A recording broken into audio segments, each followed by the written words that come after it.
Ladies and gentlemen, this main event presented by general sponsor Dartec, official sponsor 1xBet, and media partner BTV. Ladies and gentlemen, this is the main event of the evening. Give some noise!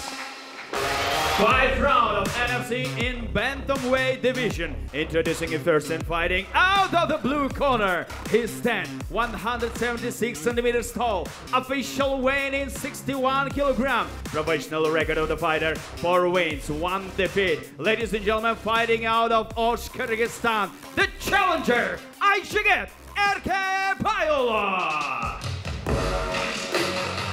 Introducing his opponent and fighting out of the red corner. Professional record of the fighter: 10 wins, 4 defeats. He stands 169 centimeters tall. Official weight in 61 kilograms. Fighting out of Almaty, Kazakhstan. Ladies and gentlemen, defending NFC Bantamweight champion of the world. Qarshi alingizlar, Shumapeka.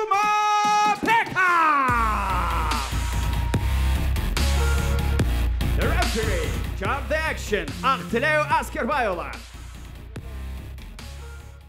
Bir qara жақындаймыз. Жауынгерлер. Жақындаймыз бір қара. Мені мұқият тыңдаймыз. Топтан кейін жұмыс жасамаймыз. Ережені білесіңдер, ережені бұзбаймыз. Амандасамыз. Бұрыштарымызға сәттілік. Main event. Жуман Жұмабеков, Айжігіт Еркебайұлы. Реферидің рұқсатын күні қалды. Көптен күткен басты жекпе-жек басталайын деп жатыр. Және Әліби мен Асланның жекпе-жегінен кейін бұлар не көрсету керек, қандай шоу көрсету керек. Main event болғаннан кейін, басты жекпе-жек болғаннан кейін бұл жігіттерден одан да қарқында жекпе-жек күтеміз. Бір-бірін зерттеумен басталып жатыр. Бірінші раунд.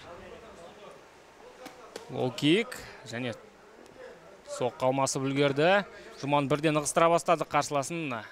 Аяқтан нұқтыр. Айжігіт соққы алмасудан бас тартар емес. Міне алғашқы шабуыл. Жұман өте жинақы. Бір соққы жасаудың амалын көздеп жүрген сияқты. Лоу кик тағы да. Өте жақын жүр қарсыласына. Айжігіт міне осымен екінші рет атылып отыр. Бұндай әдістермен түсіну қиын, қандай тактика таңдағанын әзірше өзі де түсінбей жүрген сияқты. Жұман опытпен Міне көздеген күрес болу керек. Айжігіт бірден аяқтан ұстап құлатты. Әйтеуір дегенде жетті, ұстап қала алады ма жерде. Керемет! Оу, слэм!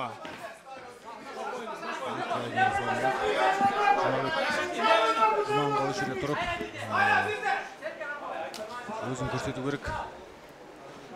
Желкеге қадап түсірген сияқты бұл жерде. Жұманға жиналу керек әрине. Күрестен құтылу керек барынша. Еркебайұлы көп күш жұмсап жатыр. Жұманға асықпаған дұрыс. Өте жақсы. Еркебайұлы жерде ұстап қала алмады, бірақ не деген слэм десеш, көтеріп ап. Бірақ ұмытпау керек, алдыда әлі 4 раунд бар. Қазірден осындай күш салатын берсе. Тағы да бірнеше ауысып. Жұман қорғанып шығалды, сақ болу керек әрине. Өте салқынғанды, қаншама соққы өткізіп алғанда қарамастан. Бұл соққылардың көбі дәл тимей жатты, бірақ соған қарамастан Жұман Жұмабековтың қазір салқынғандығы таңғалдырып отыр. Еркебайұлы бұл чемпиондық поясқа таласуға лайықты екенін көрсетіп отыр. Ой, өте әдемі соққы түсіретін.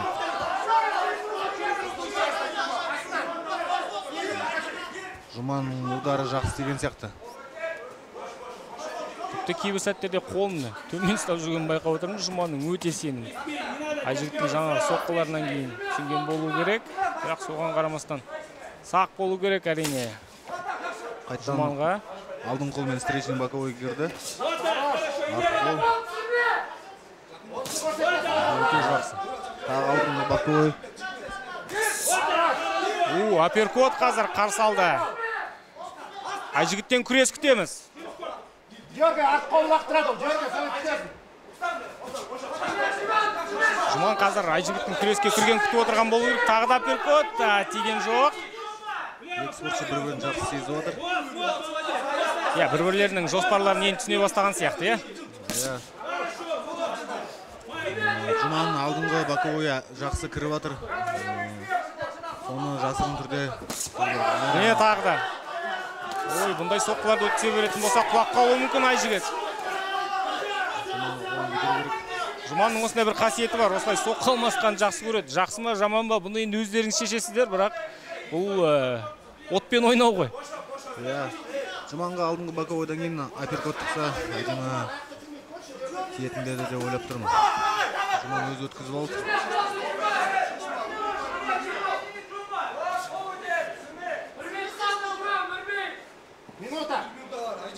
Аяқпен соққы. Жұманның орындауында қолға көп көңіл бөліп отыр. Профессиональный бокс көріп кеткендей болдық қой.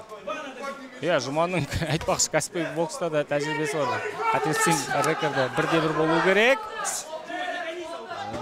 Екі спортшы стойкада өте әдемі көрсетеді. Бұндай соққылар өте қауіпті қазір. Айжігіттің орындауына көшті. Міне, көрдің бе, тағы да оверхендтер. Жұманға левый боковойдан кейін удар қосу керек. Өйткені левый боковоймен ол кішкене қарсыласын нокдаунға жіберіп отқан сияқты. Иә, өте ауыр тиіп жатқан көріп отырмыз, бірақ Айжігітте қап қалып жатқан жоқ. Айжігіттің күресі қайда? Күресте жақсы келе жатқан болады.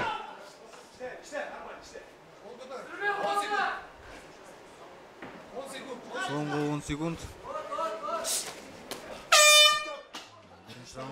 Алғашқы раунд.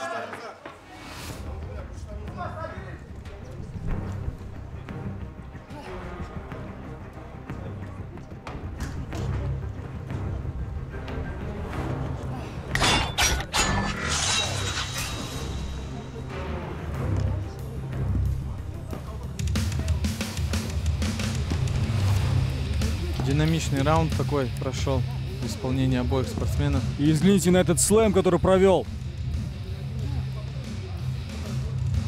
Айжигит Еркебайұлы. Было несколько точных попаданий от кыргызского файтера, но в том числе и Жуман Жумабеков смог доставать своего оппонента комбинациями. Да, обоюдные были атаки, что с одной стороны, что с другой.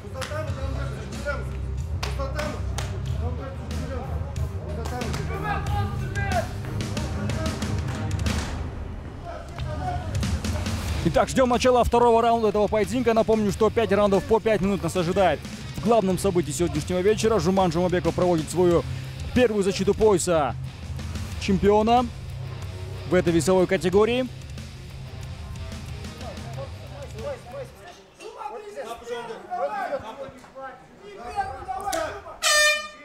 Итак, второй раунд. Хороший бой. Джуману нужно больше работать на ножках, давать промахиваться Акжигиту. Вот что сейчас и делает Джуман. Пытался попасть справа сейчас Жуман Жумабеков. В исполнении Жумана Жумабекова. Хороший лоу-кик.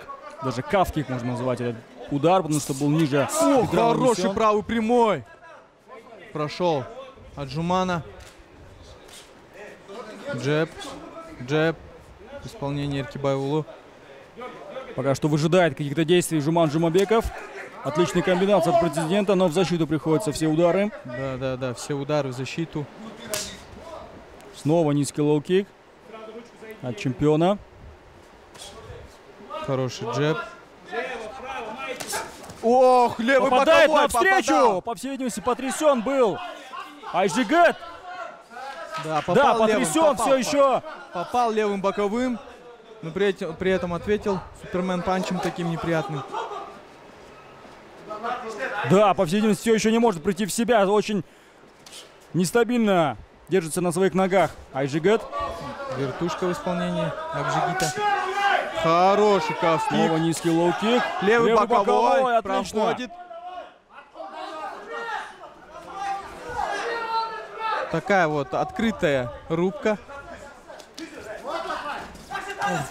Пропускает комбинацию и теряет равновесие Жуман Жумабеков. Да, ну сразу же встал. Кричат болельщики Жумана, что нужно работать первым номером. 2 минуты позади второго раунда. Снова левый хук. Да. Работать нужно Жуману. Вот, руки проходят. Работа ручками проходит. Нужно развивать свой успех. Попадает справа прямой. сейчас Айджигит Еркебайулла, точно в подбородок. Хайкик от претендента. Оу, что за комбинация? Жуман показывает, что ничего серьезного не пропустил. Всем своим видом Жуман показывает, что эти удары он даже не прочувствовал, однако все-таки руки нужно поднять, на мой взгляд. Да, руки нужно поднимать и держать их максимально выше.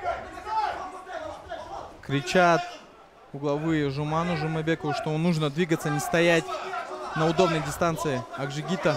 Половина раунда позади. Да, нужно работать по этажам. Снова та же самая комбинация. Но после этого теряет равновесие и пытается провести удушающий прием. Жуман, попытка проведения тейкдауна, перевода в партер от Айджигита. Да, попытка тейкдауна неудачная. Молодец, Жуманов защищался. Да, нужно работать. Чрезмерное уважение может довести не до добра. Да, нужно мы видели. Жуману работать. Безусловно, бойцы... Хороший джеб в исполнении Жумана.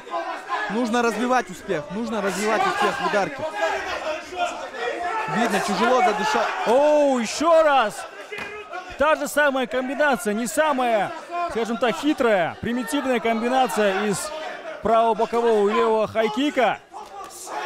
Но уже 3-й раз она достигает цели. Да, уже все кричат Жуману, что нужно руки поднять свои. Попадает справа сейчас Айджигит. Прессингует. Жуман. Акжигит. Через блок пробивает. Кыргызстанец попадает. И это нокаут. Айджигит Еркебайулла становится новым чемпионом NFC в легчайшем весе. Буквально одним ударом заканчивает этот поединок. Что за нокаут? Оу, что за бой, что за нокаут, а?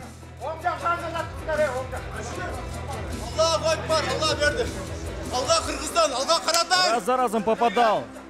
И Жуман видел все эти попадания. В очень тяжелом нокауте находится Жуман. Не может прийти в себя. Чемпион. Все в порядке с Жуманом.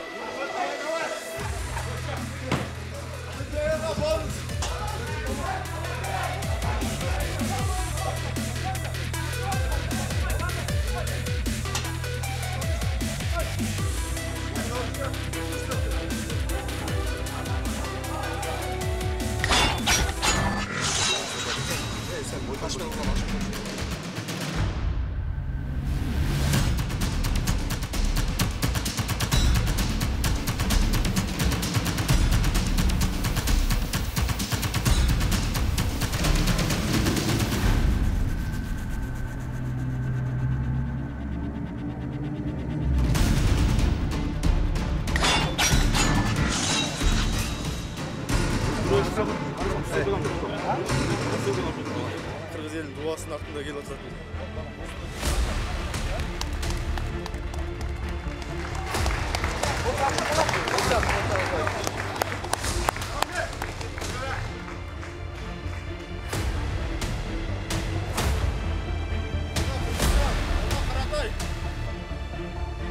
Ladies and gentlemen, referee Asker Bayolo stopped the bout in 3 minutes 54 seconds of the round 2. Win by knockout and new NFC Bantamweight Champion of the World, Ayşegül Erkebayolo.